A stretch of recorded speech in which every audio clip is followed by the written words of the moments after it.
my comrades from Bakhmut were reporting that they don't have what we call total defense, right? So this is not what they're doing right now because they keep counterattacking, they keep performing raids on the Russian-controlled territory and eliminate personnel, inflict casualties to the Russian personnel. So yes, absolutely, we will have offensive objectives. Hello and welcome to Frontline for Times Radio. I'm James Hansen and today we're talking about the war in Ukraine and in particular how Ukrainian soldiers will be celebrating Christmas this year. And I'm delighted to be joined once again by soldier and YouTuber Operator Starsky. Operator Starsky, welcome back to Frontline. Hello. First of all, how will you be celebrating Christmas this year? Where will you be? I will probably and hopefully will be celebrating Christmas here in Kyiv, but we will see depending on the situation. During my previous deployments, I had experience of celebrating Christmas and New Year on the front lines. So nothing special for us. It's our job. And last year, we all remember that Russians performed the most massive missile and Shahed strikes on Ukrainian cities during Christmas, during the New Year, and during the Orthodox Christmas. So we should be prepared for that as well. And our mobile groups protecting the sky over Kyiv should be prepared as well. It's an interesting point you mentioned about Orthodox Christmas. How many Ukrainian soldiers will be celebrating in January when it is Orthodox Christmas, and how many will be celebrating on December the 25th? This year we all switched to celebrating Christmas on 25th of December, both Orthodox and Catholic Christians, so it doesn't matter to us. We will all be having the same holiday, the same day, which I think is absolutely amazing, considering that the rest of the world also celebrates it on 25th of December. And just talk to me, if you can, about your experience of celebrating, if that's the right word, or marking Christmas last year when you were on the front line. What was that like? Last year I've been in the area of Hostomel together with our mobile groups because, again, Russians conducted a massive missile strike targeting our civilian infrastructure, our energy grid. So we had a lot of work. I cannot say that it was like, it's not a proper time to celebrate when there's a war in your country. Of course, you have to have some kind of rest, some kind of relief. We're all human, but at the same time, we have a job. Did you do anything to try and create some festivities? I mean, I saw some footage last year of soldiers on the front line decorating Christmas trees, singing Christmas songs. I mean, these things on one level sound trivial given the context of the war, but they do matter because if they raise spirits and raise morale, I suppose that's important. Yeah, well, it's our Ukrainian traditional feature, I would say it's our national feature to have fun wherever we are. Who will you be with on Christmas Day, all being well? On Christmas Day, I hope to see my friends. I also hope to see my foreign friends, which again, here in Ukraine, we don't call foreign volunteers and foreign supporters of Ukraine foreigners. They're all Ukrainians to us now. So I hope to see my friends and stay with them during this holiday. And talk to me about the symbolic importance of Christmas, particularly in the context of war, when a lot of soldiers will be away from their loved ones. And it is a time when maybe soldiers are reminding themselves of the reason why they're fighting this war in the first place in order to be able to be with their loved ones again. How much will that be on the mind of Ukrainian soldiers this Christmas? This Christmas, a lot of Ukrainian soldiers will be celebrating this holiday away from their families, of course. But it's very important to human species to stay within community. And if they have to celebrate this holiday away from their families. They still have their family, their combat family, their comrades, soldiers, and this is the kind of brotherhood that you will never forget, and it's something that stays with you for the rest of your life. So one way or another, I think our soldiers will find a way to celebrate it properly. But again, we still have a lot of challenges. We anticipate Russian strikes on the holidays because it's a traditional thing for them. They always do that, basically.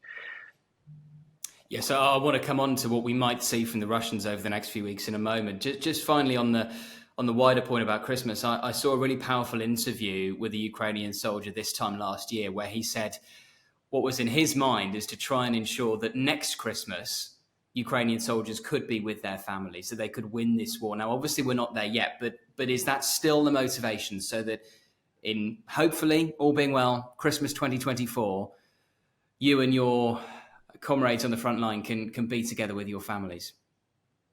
We are all looking forward to this, actually. We all expect to celebrate next holidays, not only Christmas, but our birthdays, with our families, 1st of September, when we bring our kids to schools. Of course, we all realize that we have a huge responsibility to win this war as soon as possible. You mentioned that last Christmas we saw Russia targeting, in particular, Ukrainian energy infrastructure, and in particular around Kyiv. Are you expecting to see the same again over this Christmas period? We absolutely expect this to happen on this Christmas and the New Year, and of course on the Orthodox Christmas, because Russians are Orthodox people. Of course, they will continue to attempt to kill Ukrainians on this holiday as well, as they did last year. Yes, we are prepared. We increased the number of our mobile groups that were specifically created to intercept Shahed drones as well as cruise missiles. And in particular, do you expect them potentially to target attacks on Christmas Day or the days around Christmas, in part to try and damage Ukrainian morale? This is what they're doing because we all know that Russian soldiers are basically terrorists in uniforms, and this is what they do. The terror is Russian way of fighting the wars. So we are expecting this. So we're expecting them to strike not only energy infrastructure, because currently they realized that it doesn't bring the result. Most probably they will concentrate on striking malls, on striking different areas with the concentration of people. That's why we decided to cancel the Christmas celebration in the Kyiv downtown. We have a Christmas tree on the Sofiivska Square. Last year there was like a Christmas bazaar, but this year nothing like that will happen because we all anticipate those strikes. That's really interesting. So if you were to walk through Kyiv right now, the center of Kyiv, you wouldn't see the same number of Christmas decorations and Christmas stalls that you would normally? You can see Kyiv pretty much decorated, I would say, because again, we're all trying to motivate people somehow. But at the same time, there will be no mass, mass meetings, no mass concentrations of people in the Kyiv downtown. How would you rate the strength of Ukraine's air defenses going into the winter? I would say that Ukrainian air defense is doing great, considering the latest failed Russian missile strikes and drone strikes. I think a week ago they attempted to strike Kyiv with 75 Shahed drones. 74 of them were intercepted, and almost half of them were intercepted by our mobile groups.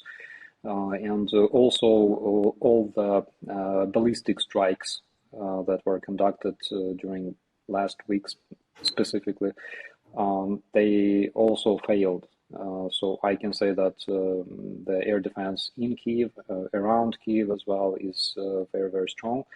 And also we're able to intercept, of course, the missiles that are aimed at western cities of Ukraine, because one way or another, their trajectory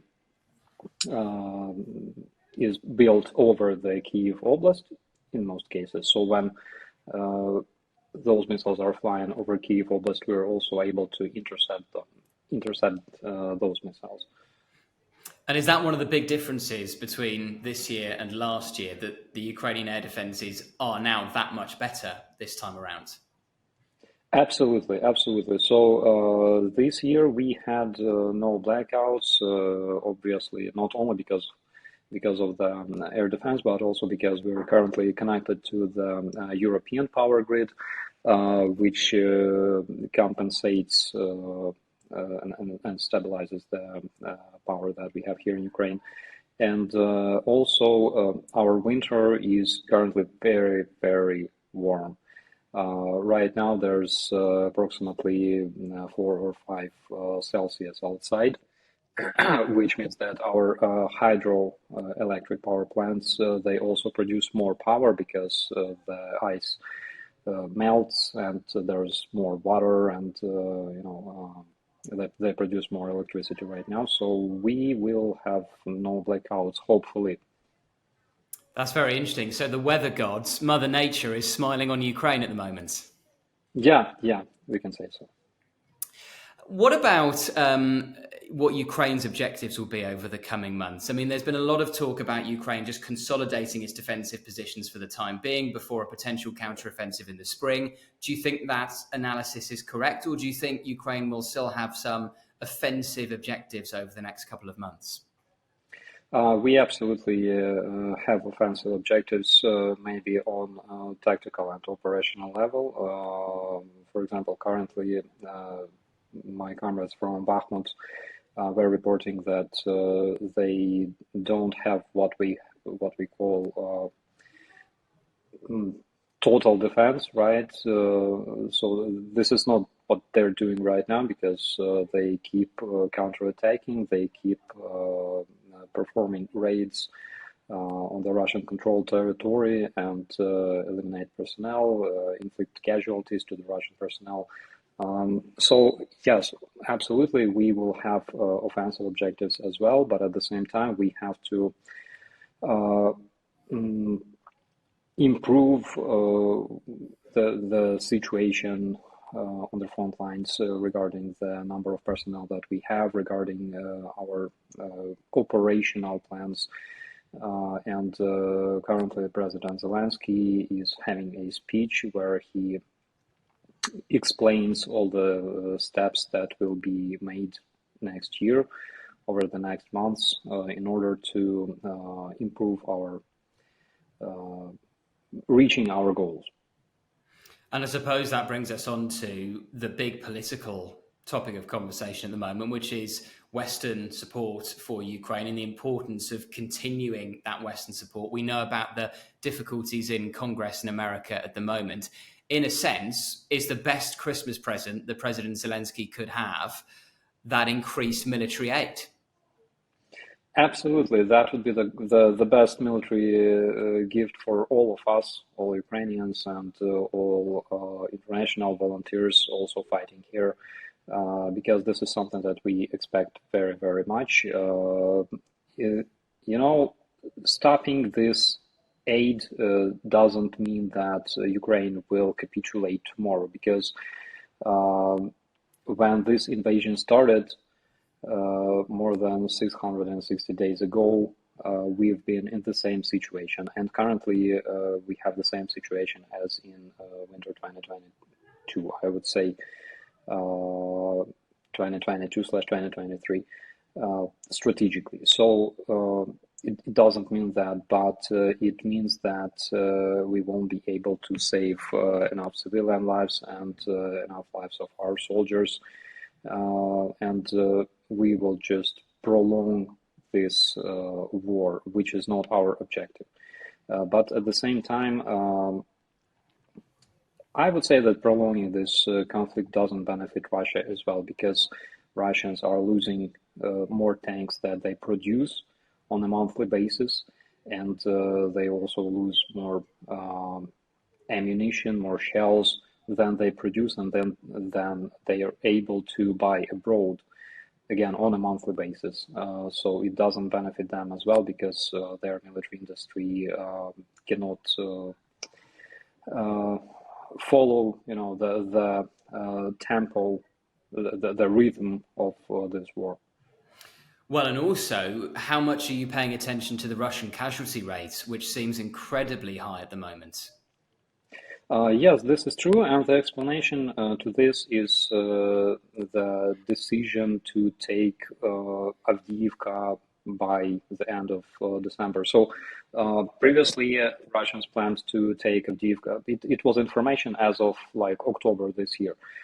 They planned to take Avdiivka by 1st of December, then they prolonged it until the 14th of December. Now they picked another date, which is end of December, basically the new year.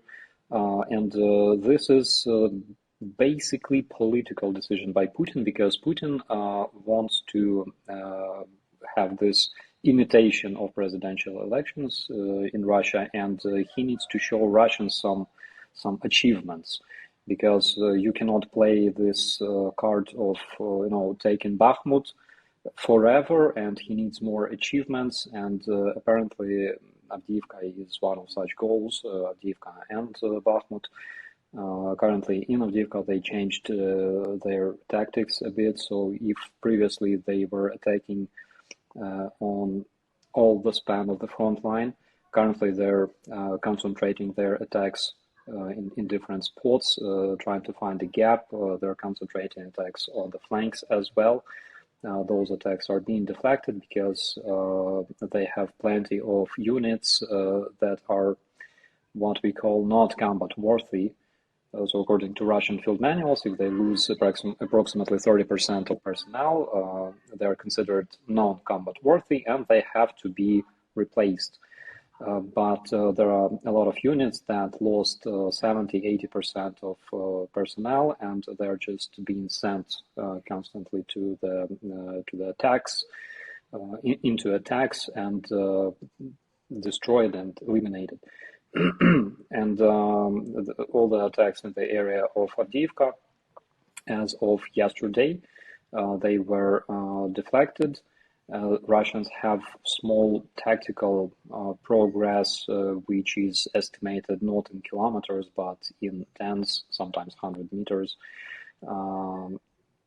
In Bakhmut, it's a bit different right now because in Bakhmut they situated a lot of more or less trained units, and we're talking about Russian paratroopers and Russian Marines. And they're also reinforced with former convicts used in those meat waves, meat assaults. But again, in Bakhmut, our guys constantly perform counterattacks. They go to the tree lines that are controlled by Russians. They clear those trenches and return back. So the situation is pretty much dynamic there. How confident would you say you are, Operator Starsky, that the Ukrainians can hold off the Russian attempts to capture Avdiivka? I mean, ideally, permanently, but certainly until the presidential election, to deny Putin that symbolic victory that he wants to try and sell to the Russian people? War is something that we cannot predict, unfortunately, and again, it depends on our goal. If our goal is holding Avdiivka, then yeah, we have to do everything we can to hold Avdiivka. But if our goal is to inflict massive casualties to Russians, then this is what we'll be doing, like we did that in Bakhmut and in Rubizhne last year. This year, Russians lost incredible amount of troops while attacking Avdiivka. There's approximately 13,000 Russian terrorists were eliminated in just a bit more than a month, including incredible number of armored vehicles and tanks, and there's whole internet of footage showing that. But it depends on the goals, and goals can change relating to the situation. Just to go back to the situation with supplies, particularly from the West, Ukrainian General Tanyavsky says the troops are facing ammunition shortages across the front line because of delays in Western military support. Does that tally with your own experience? Yes, this is true, and where in the areas where we cannot rely on artillery, we're using drones. We're using strike drones, not only the FPV drones, but also strike drones that are being produced in Ukraine. And currently, we started producing new drones that can fly long range. Basically, they have approximately the same range as Russian/Iranian Shaheds, and they can carry approximately the same amount of charge. Today, there were a lot of Ukrainian flying objects in the area of Bryansk and also near Moscow. So, yeah, this is what we have to do in order to compensate the shortage of artillery shells, of course. And those drones are much cheaper than Iranian Shaheds, basically. So we are spending less money on producing those drones in big numbers because they're completely simple to make, and soon I think we will be producing even more than we currently do.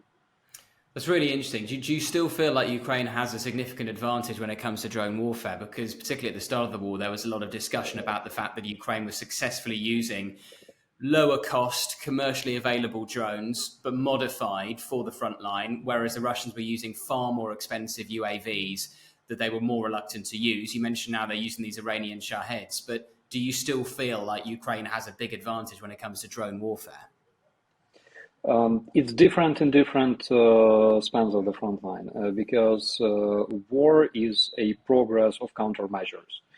And when one side starts using drones, the other side starts using measures to suppress those drones, like electronic warfare machines. And on different spans of the front line, there's different concentration of those radio electronic warfare machines. For example, they have less such machines in Kherson region on the left bank of Dnipro, where we have a foothold. They have more of them in Avdiivka and in the area of Bakhmut, in Liman and Kupiansk. They concentrated them there. So those areas are areas of their priority, I would say. But when it comes to drones, I would say that we trained a lot of true professionals and pilots. We can call them pilots.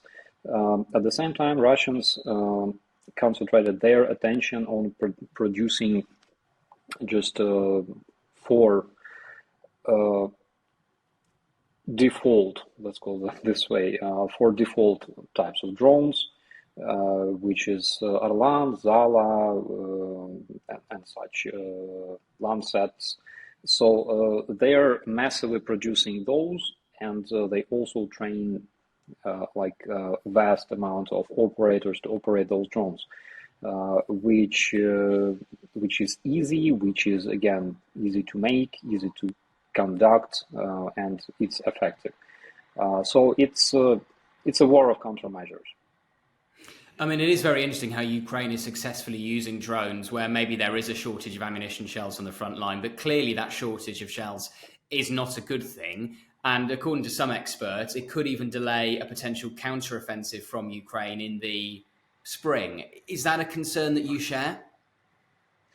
Of course, there's always such concern because we need not only more shells and weaponry, we also need more resources to be able to produce those shells and that weaponry. And basically, quoting General Ben Hodges, we could easily produce them on our territory, but we need more resources and we need more understanding from our partner countries that require those resources to produce weapons ourselves. Currently, unfortunately, we cannot do that. That's why we completely rely on the support from our allies. And a bit like how you said earlier that the best Christmas present for Ukraine would be increased Western military aid. If you had to write almost a Christmas list of individual pieces of equipment that would really help right now, or maybe it's some of those resources to have munitions produced in Ukraine, what would be on your list? What specifically do you think is needed right now? 155 millimeter shells, artillery shells. Yeah, this is something that I would probably put on the top of the list. And maybe F-16s, of course, because we all like those beautiful birds. Yeah. I mean, when do you think Ukraine may have access to the F-16s? We're hoping it'll be sometime early in the new year, but when do you think it'll be? As soon as possible. We require them as soon as possible because Russians use their aviation, they use their gliding bombs, and those gliding bombs are nasty. So we need F-16s to be able to not to deflect Russian aviation in the area of the front lines. So they will not be able to conduct the combat air support to their troops.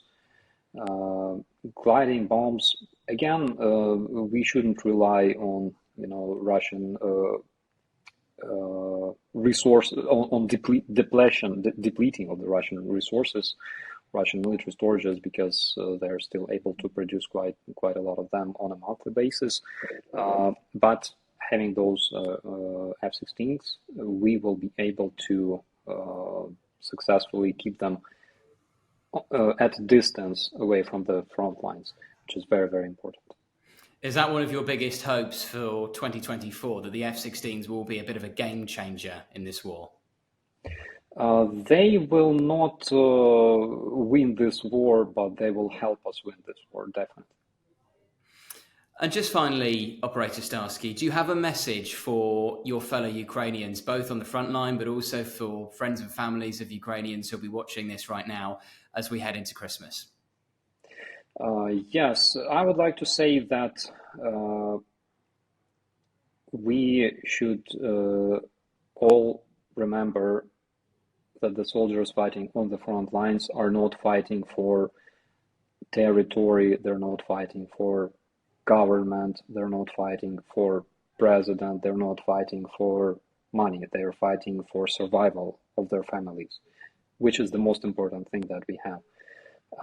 And I would like to say that we are all very, very happy that our families, those who stay abroad, that they are safe and they will have this opportunity to meet Christmas with their European friends, with our European families in safety while we're doing our job. And I would also want to say thank you so much to all the people who care for our refugees abroad, in Europe, in the US, and other countries. Again, this is something that motivates us, knowing that our families are safe and we can do our job effectively. Well, Operator Starsky, on behalf of everyone at Times Radio, thank you first of all for all your updates this year. I look forward to speaking in 2024, hopefully with even better news, and have a very happy Christmas. Thank you so much. Thank you for watching this episode of Frontline for Times Radio. For more on the war in Ukraine, subscribe to the Times Radio YouTube channel, listen to Times Radio on your digital radio, or you can read the Times online with your digital subscription or in print. Thank you and goodbye.